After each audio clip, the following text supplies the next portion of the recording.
Bonjour à toutes et à tous et bienvenue dans cette nouvelle vidéo consacrée cette fois-ci pas à l'univers des nouvelles technologies, contrairement à d'habitude, c'est une vidéo bonus un peu spéciale sur mon intervention sur énergie en prime time. Et donc vous le voyez, hein, là on est vraiment dans la config avec la webcam non recadrée, donc vous voyez l'endroit où je travaille, le bureau encore en travaux dans lequel je travaille avec tout le bordel qu'il y a avec.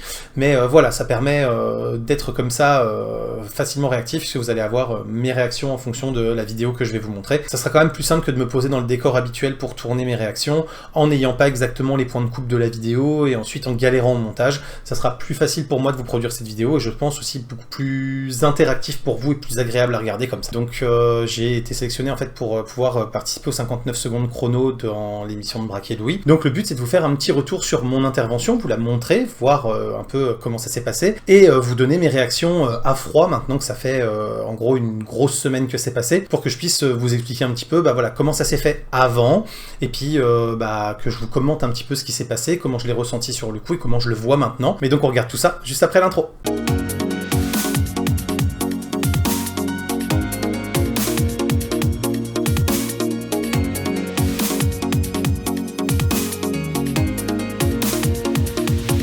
Donc ce que je vais faire en fait c'est que je vous ai pris le live Twitch de l'émission pour pouvoir vous le commenter et donc je vais vous passer les séquences et puis je vais vous donner mon avis en fonction. Donc déjà un petit peu de contexte, Énergie, Radio Nationale, tout le monde connaît, en prime time. Le principe c'est qu'ils vous appellent dans la journée avant pour vous expliquer comment ça va se passer, vous dire qu'ils vont vous appeler quelques minutes avant votre intervention, vous aurez seulement 59 secondes pour parler, donc c'est la standardiste en fait de l'émission qui vous appelle pour vous expliquer tout ça, et vous dire qu'après il y aura un petit échange avec l'équipe en fonction de ce que vous avez dit et de ce qu'ils ont vu sur votre chaîne. Donc effectivement, elle m'appelle quelques minutes avant, je suis mis en attente, et ensuite ils vont annoncer le 59 secondes chrono et m'introduire. Et donc vous allez voir que déjà, ça part un petit peu en vrille juste avant. Alors ça me dérange pas, je suis pas d'un naturel pudique, mais disons que pour certaines personnes qui auraient pu être un peu pudiques ou un peu plus jeunes que moi, et peut-être un petit peu facilement choquées, ça aurait pu déjà déstabiliser pas mal, en sachant que j'étais déjà hyper stressé de passer, même si pour moi il n'y avait pas vraiment d'enjeu négatif possible. Et donc voilà, j'étais un peu stressé, j'avais les mains moites, j'étais pas super serein de faire ce passage. Et là, vous allez voir un petit peu comment c'est introduit. Là, c'est parti pour le 59 secondes chrono. Vous avez envie de vous faire connaître? Braque et Louis vous donne la parole. Vous avez 59 secondes chrono. Vous avez 59 secondes chrono. En direct. Sur Énergie. Vous venez de vous lancer sur Insta, sur Twitter, sur Twitch, sur YouTube. Vous avez besoin d'un petit coup de pub. Sur YouPorn aussi, pourquoi pas, parce que c'est que là, attendez, on sait qu'il y a de plus en plus d'influenceurs porno. On en a eu d'ailleurs, on en a eu pas mal. Nous, on a attendez, eu, attendez, ce qu'il y a Lulu qui me... Donc voilà, donc là en gros, après je vais vous le zapper, mais il y a un débat sur l'équipe entre est-ce qu'il fallait parler du porn ou pas. Il y en a une qui dit, pour le gars qui passe en 59 secondes chrono, franchement c'est pas forcément cool d'en parler. Il y a Braque qui dit aussi, putain j'étais pas prêt, c'était pas forcément le contenu de l'émission, etc. Bon, voilà. Donc ils parlent un petit peu de tout ça, et ensuite ils vont me lancer pour que je puisse faire ma présentation. En tout cas, vous venez de vous lancer, peu importe le secteur d'activité que vous êtes. Oui. 0870 42 48, on fait un bisou ce soir à Hugo. Salut Hugo. Bonsoir. Là, Hugo il va dire je suis sur YouPorn. Hugo, t'appelles d'où? Non, mais par contre, comme la fesse fait vendre, je suis content, ça permettra qu'il y ait une oreille attentive à ce que je vais dire. Alors là, on entend bien que je suis stressé, si on me connaît un petit peu, parce que j'ai ma voix, entre guillemets, ma voix de con, ce que je vais dire, ça fait un peu la caricature de Hollande quand les guignols de l'info existaient encore, en fait. Voilà, ça c'est le stress, en fait, qui fait que passer sur une radio nationale quand même, comme je vous le disais, j'avais les mains moites, j'étais un petit peu stressé, et même si j'avais préparé mon intervention, que je l'avais chronométré, que j'avais travaillé ma vitesse d'élocution pour être pile poil dans le timing, etc. J'étais pas super rassuré. Et puis là, forcément, par rapport à l'introduction, pour rebondir dessus et dire, petit truc un petit peu comique, le cul ça fait vendre, et en gros, c'est pas grave si vous en avez parlé, moi ça me gêne pas, parce que ça fera peut-être une oreille attentive. J'étais pas forcément super à l'aise avec le stress de savoir si l'intervention et le rebond allaient être bien pris et bien vu ou pas. T'inquiète, on va bien écouter. C'est très malin ça. T'appelles d'où Hugo? J'appelle d'Orléans. Ok, Orléans Ok. même ou à côté? Ouais, non, à côté, à Mardier, c'est une petite ville à l'est, à 15 km. Ah ouais, mais faut dire que c'est à côté. J'aime bien Orléans, c'est pas très loin de Paris, c'est à 1 heure de route, c'est tranquille, Oh tu là vois, là tu là fais là l'aller-retour là dans la là. journée, Exactement. t'es bien. Mais non, attends, en Exactement. voiture c'est plus long. Hein. Non, c'est 1 Non, heure. c'est 1 heure, c'est 1 heure. Une heure. Ok. Hugo, est-ce que t'es prêt pour ton 59 secondes chrono? Je suis prêt. Allez, on y va, on te laisse l'antenne d'énergie, c'est à toi de jouer. Alors bonsoir à tous, moi c'est Hugo, youtubeur photo et techno à mes heures. Je propose pas mal de choses sur ma chaîne, comme par exemple des tests de matériel, des smartphones, des serveurs NAS, des casques, des enceintes, des bracelets connectés, etc. Mais je n'ai pas testé l'enceinte JBL que vous avez fait gagner ce soir. J'ai aussi des tutos. Donc là, on voit que ce que j'ai fait, c'est que j'ai essayé de personnaliser mon script pendant l'émission par rapport au cadeau qu'ils offraient, qui en plus était pile poil dans le thème de ma chaîne, histoire de montrer que voilà, j'étais pas que là pour faire ma pub, mais que j'étais aussi inclus dans leur programme et raccord avec leur programme, de manière à ce que ça passe un peu mieux et puis que ça les fasse éventuellement réagir. Et on voit bien que effectivement Braque a réagi à cette petite phrase, donc ça c'est sympa, permet déjà de créer une interaction avec l'équipe même pendant ma présentation, alors qu'ils sont censés me laisser l'antenne et pas réagir. Pour apprendre à mieux utiliser son smartphone ou son PC, certains logiciels de photo, de montage vidéo. Je propose aussi des vidéos pour expliquer le fonctionnement des nouvelles technologies, parler de ce qui est en développement pour essayer de voir un peu ce qu'il va y avoir à l'avenir, chatouiller votre curiosité, vous permettre de rester à jour sur le sujet. Et je fais aussi des lectures de livres pour faciliter la vie des collégiens, des lycéens qui n'aiment pas lire. De temps en temps, je teste aussi des jeux vidéo en alpha ou en bêta. Je stream un peu de gameplay à l'occasion. Pour me retrouver, c'est facile. Vous allez sur YouTube, vous tapez Hugo Fortier, F-O-R-T-I-E-R. Je ressors en premier, vous pouvez pas me rater. Donc là, on voit bien, comme je sais pas exactement quelles questions ils vont me poser, comment ils vont me mettre en avant, j'ai vraiment inclus dans ma présentation le nom de ma chaîne, je l'ai appelé pour dire aux gens d'aller me voir et d'aller s'abonner. Le but étant d'essayer que juste pendant 59 secondes, l'essentiel soit vraiment dit, que ce soit suffisamment pushing pour que les gens aient envie d'aller voir et toutes les infos pour aller voir. Comme ça, s'ils rebondissent pas trop dessus, s'ils redisent pas mon nom ou quoi que ce soit, et au moins c'est dit et les gens qui ont écouté et entendu ce que je disais peuvent retrouver la chaîne facilement. Et n'hésitez pas à commenter mes vidéos puisque je lis absolument tous les commentaires et j'y réponds. Et j'allais oublier, merci à Énergie, à toute l'équipe de Braque et Louis pour ce coup de pouce, c'est vraiment top. Et spéciale dédicace à Quentin qui m'a fait connaître votre émission. C'est 5 €. Ça fait plaisir. Et il est pro de chez pro. Mais j'ai un petit souci, j'ai pas entendu parler de porno, c'était quand? Alors là, on voit qu'ils sont sur ma chaîne, on le voit ici en bas à gauche sur l'écran de Braque. Donc on voit bien qu'ils vont checker aussi vraiment votre contenu pour pouvoir ensuite vous poser des questions dessus et avoir une interaction avec vous. Et donc il y a vraiment quand même un petit temps qui est pris pour aller voir et pouvoir avoir 2-3 rebonds vite fait avec vous pour que ça crée une interaction lors de la discussion. Non, Hugo, vraiment très propre. Franchement, Hugo, j'avais envie de te faire un énorme câlin. C'est dommage, on est en période de Covid, mais putain, la présentation. En plus, je tiens à le dire parce que je kiffe les youtubeurs techno parce que du coup, ils t'apprennent des trucs en fait que tu sais pas, que tu comprends pas. Et vous avez un truc, c'est que vous vulgarisez super bien les choses. Du coup, par exemple, si on sait pas trop comment choisir au niveau des smartphones, si on a un problème avec nos PC, des trucs comme ça, bon, c'est très technique ce que je dis. Mais en fait, vous êtes là et putain, vous devriez être d'utilité publique. Ouais, c'est vrai. Donc là, après, il y a une petite intervention sur le fait que je dis qu'on devrait être sponsorisé, qui disent que pour ça, il y a NordVPN et RhinoShield qui font bien le taf. Bon, après, je suis beaucoup trop petit, je suis pas assez de vues pour les intéresser, mais dans le principe, effectivement, il y a des gros sponsors comme ça qui arrosent pas mal YouTube pour leur campagne marketing, et ça passe plutôt bien.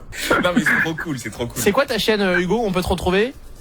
Hugo Fortier directement, et vous avez un petit logo avec mon nom, Hugo Fortier Photographie, vous pouvez pas me rater. Et Fortier, c'est F-O-R-T-I-E-R. Donc là, voilà, on voit quand même qu'ils jouent vraiment le jeu, qu'ils redonnent le nom, qu'ils redisent où on peut nous retrouver, histoire que si les gens ont vraiment accroché sur la présentation et que le thème leur plaît, ils puissent retrouver la chaîne assez facilement. C'est ça, hein. Ouais, c'est ça, F comme Fabien. On dirait le logo Picasso.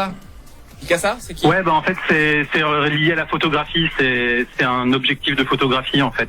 Voilà. Ah, mais oui, c'est ce qu'on appelle un diaph, non? C'est pas ça? Oui, c'est ça, tout à fait. Je voulais pas être trop technique, mais c'est tout à fait ça. Mais ça marche bien. Je vois il y a 3 ans comment utiliser YouTube en arrière-plan, 220 000 vues. Donc là, on voit qu'en fait, il est sur ma page des vidéos classées par les plus vues, histoire de voir un petit peu ce qui a marché, ce qui a buzzé, pour pouvoir aussi en parler. Donc là, comme j'ai quand même quelques vidéos qui ont bien marché, c'est pas mal aussi, parce que ça permet d'avoir une chaîne qui n'est pas que avec des vidéos à 100 ou 200 vues, et d'éventuellement la mettre un petit peu en avant pour que les auditeurs se disent « Ah bah ouais, il y a quand même des gens qui vont sur cette chaîne, elle est peut-être un peu plus intéressante que la moyenne. » Ouais, j'ai quelques vidéos qui marchent pas mal. Si toutes pouvaient marcher aussi bien, ce serait cool. Ouais, après c'est plus compliqué parce qu'en effet, YouTube, l'algorithme il est un peu chiant, mais genre t'as quand même eu des bons petits buzz, quoi. Ah, c'est pas mal. Tout à fait, j'en ai quelques-unes qui marchent pas mal, ouais. 1 petit million de vues par an, quoi. C'est une petite chaîne, mais ça marche bien. C'est bien, c'est énorme. Attends, et j'ai peut-être une question, justement, tu pourrais nous aider à avoir une réponse. 1 million de vues par an. Ça rapporte combien? Donc là, c'est vraiment la question qui revient tout le temps quand vous avez un influenceur ou un youtubeur sur un plateau de médias mainstream, c'est combien ça gagne. J'ai jamais compris cette façon de parler argent comme ça systématiquement sur les youtubeurs ou les influenceurs. Je veux dire, si vous avez Thomas Pesquet en interview, vous n'allez pas lui demander combien il gagne. Si vous avez un médecin en interview, vous n'allez pas lui demander combien il gagne. Si vous avez un routier en interview, vous n'allez pas lui demander combien il gagne. Mais chez les youtubeurs ou les influenceurs, c'est vraiment la question qui brûle les lèvres de tout le monde. Donc je vais leur expliquer un petit peu, en gros, combien je gagne au million de vues, effectivement, puisque j'ai un CPM un peu supérieur, etc. Je leur fais un petit laïus là-dessus. Et ensuite, ils rebondissent sur les youtubeurs en général et le fonctionnement de la rémunération sur YouTube. Donc ça fait plutôt 1600 € le million de vues. En gros, c'est ça. C'est pas mal. C'est que ça fait 8 ans que je suis sur YouTube, j'ai jamais compris comment ça marchait. Mais en fait, c'est la manière dont t'es rémunéré, l'algorithme, avec les networks. C'est ça que les youtubeurs ils savent jamais répondre à la question sur l'argent en fait, parce qu'ils ont pas la réponse eux-mêmes, c'est tout. Alors là, en fait, non. Si les youtubeurs ne savent pas répondre à la question sur l'argent, c'est pas qu'ils n'ont pas la réponse. Ils savent très bien combien ils gagnent, comme à peu près n'importe qui. Je pense qu'il y a 3 raisons qui font qu'ils en parlent pas ou peu, ou qu'ils répondent pas à cette question. La première, c'est que ça les saoule, puisqu'il y a qu'à eux qu'on le demande. La deuxième, c'est que donner sa rémunération quand on est sur YouTube, ça donne aussi des informations sur la répartition avec son network. Et quand on est un petit youtubeur, par exemple, le network a tendance à prendre des plus grosses parts que quand on est un gros youtubeur, parce que au début, vous avez besoin du network pour vous faire connaître, alors qu'après, c'est plutôt le network qui a besoin de vous, comme vous faites un max de buzz pour continuer d'engranger du pognon. Et donc, voilà, ça peut donner des infos comme ça. Et puis ça donne aussi des infos sur la rémunération des placements de produits. Et ça, c'est quelque chose qui reste extrêmement tabou, parce que, voilà, dire que simplement parce que vous avez testé un produit, et vous en avez pas dit de mal, parce que vous étiez payé 50 000 balles pour le tester sur votre chaîne, et pour en faire une pub, forcément, ça peut nuire un petit peu au modèle économique de certaines chaînes. Voilà, ou dire que vous avez eu un t-shirt de telle marque pendant toute l'émission, ou toute la vidéo que vous avez faite, parce que la marque vous a payé 50 000 balles pour apparaître et pour faire de la pub auprès de votre communauté, ça peut être un peu difficile. Donc vous avez des youtubeurs qui sont très transparents, comme moi par exemple, qui vous disent exactement quand est-ce qu'ils ont gagné de l'argent, et qui à la fin, en plus de l'année, font un point vous disant qu'est-ce qu'ils ont gagné avec chaque marque, avec chaque placement de produit, s'il y en a eu. Il y en a d'autres où clairement c'est de l'abus complet, et où les placements de produits sont à peine masqués, mais où ils ne sont pas dit clairement pour autant, et où la question de l'argent en fait est hyper tabou. Donc je pense que c'est un peu de tout ça qui fait que les youtubeurs ont pas envie d'en parler. Ils savent bien évidemment combien ils gagnent, mais c'est tout ça qui fait que ça peut être un peu tabou ou un peu gênant et dérangeant de ne parler toujours que de ça. Et dernière chose aussi, souvent un youtubeur est un indépendant, et donc entre ce qu'il gagne en brut et ce qu'il gagne en net, une fois qu'il a payé les éventuels employés qu'il a, ses impôts, ses charges sociales, amorti son matos, etc., c'est pas la même chose non plus. C'est comme si vous demandiez à un photographe de mariage combien il gagne. C'est pas parce qu'il vous a facturé un mariage à 1500 € la journée qu'il a gagné 1500 € en une journée. Il y a le travail préparatoire avant avec vous pour voir un peu et cerner vos besoins et préparer le mariage. Il y a toute la prospection des mariages qu'on signe pas. Après, derrière, il y a tout le temps de post-traitement pour livrer les photos, la galerie, le livre, etc. Enfin voilà. Puis après, donc, il y a les charges sociales, les éventuelles personnes avec qui vous bossez pour vous aider sur certaines choses, l'amortissement du matériel, tout ça. Donc effectivement, c'est pas parce que vous avez gagné 1500 € sur une journée de mariage que vous faites 1500 € par jour. Et là encore, ça peut vite créer des amalgames entre ce que vous gagnez réellement et ce que les gens ont l'impression que vous gagnez. Et c'est peut-être aussi pour ça qu'ils en parlent pas trop. Bon, si je peux me permettre, je pense qu'il y a un petit travail à faire sur les miniatures, parce qu'elles sont très chargées. C'est le seul truc, c'est que là, tu vois, je suis sur la page, et je suis allé dans les vidéos, et les miniatures, donc elles sont cool, parce que t'as fait des miniatures spéciaux, spéciales pour la chaîne et tout, mais elles sont vachement blindées, quoi. Il y a des trucs, on comprend même pas tout ce qui se passe. Et en général, je vois d'ailleurs avec les youtubeurs, maintenant, les Cypriens, les Norman et tout, ils mettent même plus de texte. Alors là, effectivement, ils me comparent quand même à des youtubeurs qui sont sur un credo d'humour. Donc déjà, bon, c'est pas forcément la même chose.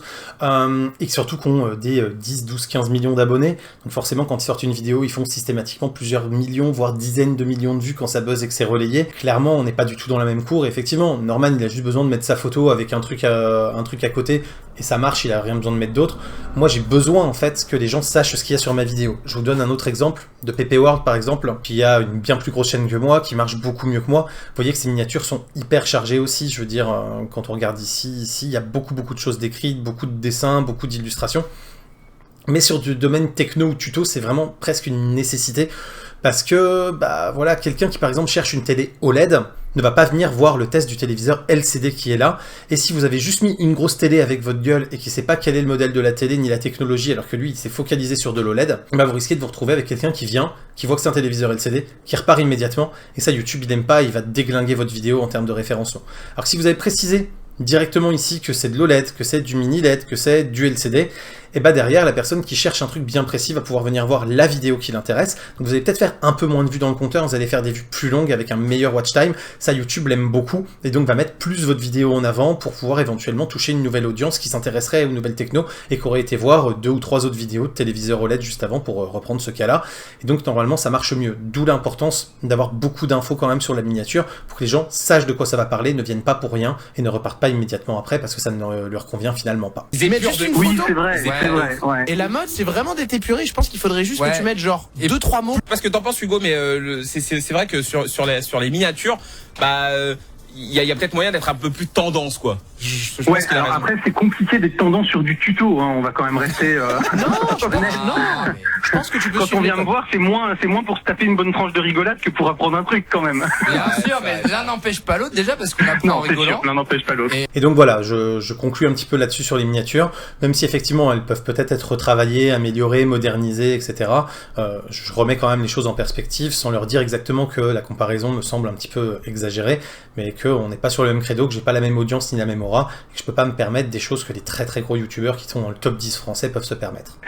Merci Merci Hugo. d'être passé avec nous. Bonne soirée, merci beaucoup, Salut, à bientôt. Au Hugo revoir. Fortier, si vous voulez aller suivre. Et donc voilà, ça se conclut comme ça. Donc maintenant la question c'est, est-ce que ça a été bénéfique pour la chaîne? Est-ce que j'ai engrangé des vues ou des abonnés avec ça? Et bah pas du tout. Alors ça, moi je vois plusieurs raisons à ça. La première, ça peut être que le thème de ma chaîne n'intéresse pas l'audience de Braquet Louis, c'est possible.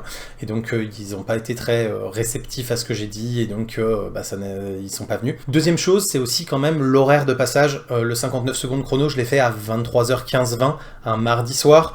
Effectivement, quand on regarde un petit peu, par exemple là sur le live qui était sur Twitch, il y avait quelque chose comme 13 ou 15 spectateurs au moment où j'ai fait mon intervention, alors qu'en début de soirée, vers 21h, 21h30, 22h, vous avez encore jusqu'à 100, 200, 300, 400 viewers.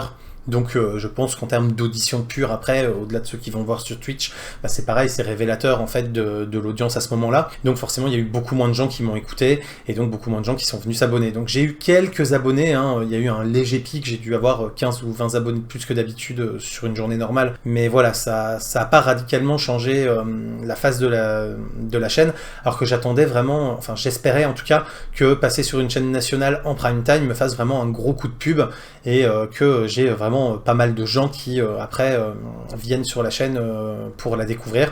Donc là c'est pas le cas, c'est pas grave, c'était un bon entraînement, ça m'a permis de voir un petit peu ce que c'était, de gérer mon stress, de préparer mon intervention et de voir que j'étais capable et de la minuter en amont et de respecter mon timer ensuite une fois que je le faisais malgré le stress du direct. C'est toujours bon à prendre, c'était une bonne expérience, voilà. Donc j'espère en tout cas que cette vidéo vous a plu, c'est le cas, comme d'habitude, le clap, commentaire, like, abonnement et partage, pensez à la cloche si vous vous abonnez, le Tipeee, le Utip pour soutenir la chaîne financièrement si vous le souhaitez. Et quant à moi, je vous dis à très bientôt pour plein de prochaines vidéos, photos, techno, informatique et jeux vidéo qui font le contenu de la chaîne au quotidien. D'ici là, continuez de rester curieux et de regarder des vidéos sur YouTube. Salut à tous, bye bye.